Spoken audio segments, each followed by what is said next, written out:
이 문제는 좀 독특한데 우선 전자전이가 어떻게건 일어나요. 그럼 전자전이가 일어난다고 했을 때 이때 그 전자전이를 영어로 뭐라고 부르냐면 일렉트론 트랜지션이라고 하거든요. 뜻은 뭐냐면 전자의 역학적 에너지,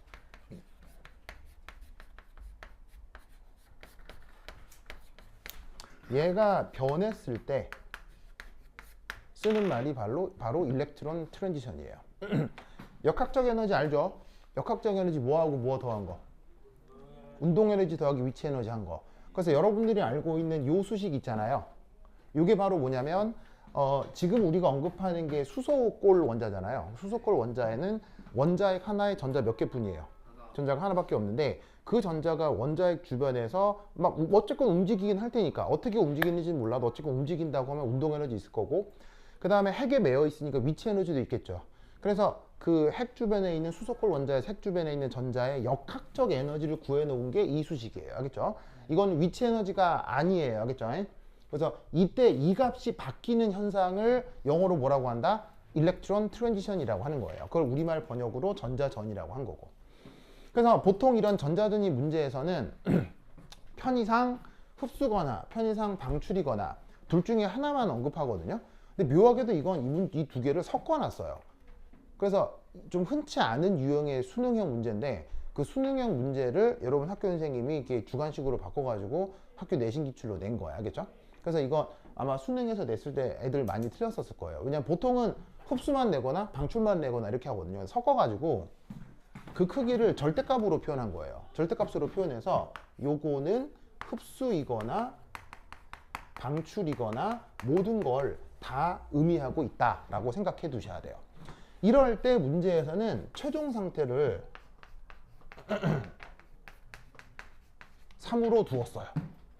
무슨 말 알겠죠? 최종 상태를 3으로 두었습니다.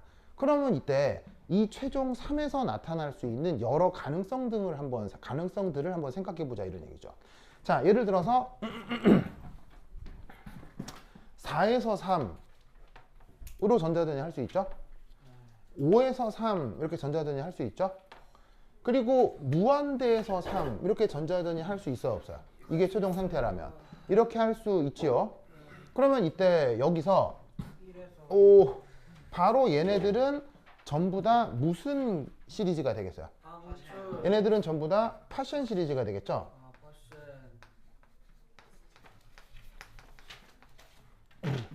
무슨 말 알겠죠? 파션 시리즈는 빛의 영역이 어느 영역대예요? 바로 IR이죠. 뭐 줄임말이라고요? 뭐 줄임말이라고요? 인프라레드. 알겠죠? 인프라레드. 자, 그런데 이 3으로부터 만들어낼 수 있는 또 다른 전자전이는 뭐가 있냐면 3에서 2로 갈 수도 있고요. 아니면 3에서 1로 갈 수도 있죠. 맞나요? 이 3과 관련된 전자전이는 이렇게 두 가지가 더 추가가 될 거란 얘기예요. 그러면 3에서 2로 가는 전자전이는 바로 뭐예요? 발머 시리즈죠. 발머 시리즈죠. 우리말 번역 발머 시리즈는 어느 영역대 빛이에요? 비저블이죠. 무슨 말 알겠어요? 비저블이죠. 자, 그 다음 3에서 1로 가는 건 무슨 시리즈예요? 3에서 1로 가는 건 무슨 시리즈예요? 라이먼 시리즈죠. 라이먼 시리즈는 빛 영역대가 어디예요? 얼트라 바이올렛이죠. 기억나요? 그래서 여기에 있는 이 3과 관련된 전자전이를 전부 다 누구 관계로? 방출 관계로 우선은 표현을 해본 거예요. 무슨 말인지 알겠죠? 자, 그런데 이때 여기에서 이 최종 상태가 3인 방출만 나타나는 게 아니라 흡수도 나타날 수 있죠. 그러면 얘를 기준으로 한 방출은 파센이 전부 다 방출일 텐데 얘를 기준으로 한 흡수는 뭐겠어요? 바로 발머 시리즈가 거꾸로 일어나는 거겠죠. 그 다음에 라이먼 시리즈가 거꾸로 일어나는 거겠죠. 이 모든 것들이 저기에다 고려가 돼 있을 거란 얘기예요. 뭔 뜻인지 아시겠습니까? 자, 그러면 여러분 여기서 ultraviolet, visible, infrared 이런 영역 중에서 가장 고에너지가 어디예요? 가장 고에너지. 바로 여기에 있는 요 라만 시리즈가 이게 바로 가장 고에너지죠? 그게 이 그래프상에서 어디라는 얘기였어요? 요거 알죠? 그래서 얘가 어디하고 어디 3과 1 사이의 에너지 차이다 라고 생각하면 되는 거예요. 그래서 얘는 3에 있던 게 1로 갔다 뭐 이렇게 생각하면 되는 거고요. 그럼 이때 생각할 수 있는 가장 저에너지 는 뭐겠어요? 가장 저에너지는 UV 비저블보다 비저블이 더 약하고 비저블보다 IR이 더 약하잖아요. 그러니까 이 IR이 나와 있는 것 중에서는 저에너지인데 그 중에서 이 놈이 바로 가장 저에너지겠죠. 맞나요? 어디서 어디로 가는 거? 4에서 3으로 가는 거. 그래서 여기에 있는 얘가 바로 4에서 3으로 가는 에너지 준위가 될 거다 이런 얘기예요. 되십니까? 그런 식이라면 얘는 A라고 하는 녀석은 어디서 어디로 이동하는 그 전자준이겠어요. 5에서 3이겠죠. 되십니까? 그리고 문제에서 언급하진 않았는데 요거 직전에 뭔가가 하나 있었을 거예요. 요건 뭘 거냐면 무한대에서 3으로의 전자전일 거고요. 그 다음 초동 상태가 3일 때 관여할 수 있는 가시광선 쪽 전자전이가 있죠. 2에서 3 알겠어요? 그게 지금 어딜 거냐면 요거겠네요. 그래서 얘가 3과 2 사이의 에너지 차이다 라고 생각해 주면 되겠네요. 됐죠? 그러면 요렇게 이 문제는 매칭하는 게 가장 중요합니다. 그 이유는 아주 그냥 단순한 계산이고요. 그래서 방금도 말씀드렸다시피 보통은 흡수, 보통은 방출 이렇게 내는데 이런 식으로다가 에너지를 절대값으로만 절대값으로 적어가지고 두 개를 섞어 놓은 타입의 유형의 문제는 상당히 뭐냐면 상당히 약간 좀 헷갈릴 수 있으니까 유념하시기 바란다 이런 뜻입니다. 됐죠? 자, 그래서 매칭이 됐고요. 그럼 이때 여기서 2라고 2 요거 에너지 차이 구해보래요. 그럼 이제 두 번째 2 바로 요거하고 요거 뭐 에너지 차이 구해보래요. 자, 그러면 에너지 2 얘는 누구하고 누구 사이예요? 3과 1 사이니까 E3 빼기 E1 하면 되겠죠. 이제 마이너스 3의 제곱에 K 마이너스 1의 제곱에 K 하면은 8분의 9K려나? 아니 뭐 9분의 8K려나? 맞아요? 자꾸 왜 이래 8K.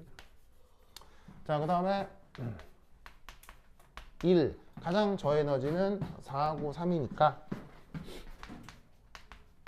요거하고 요거 사이 에너지 차이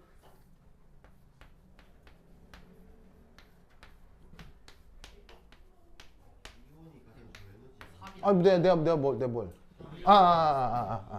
이거구나. 이거 말고 요거구나. 3이.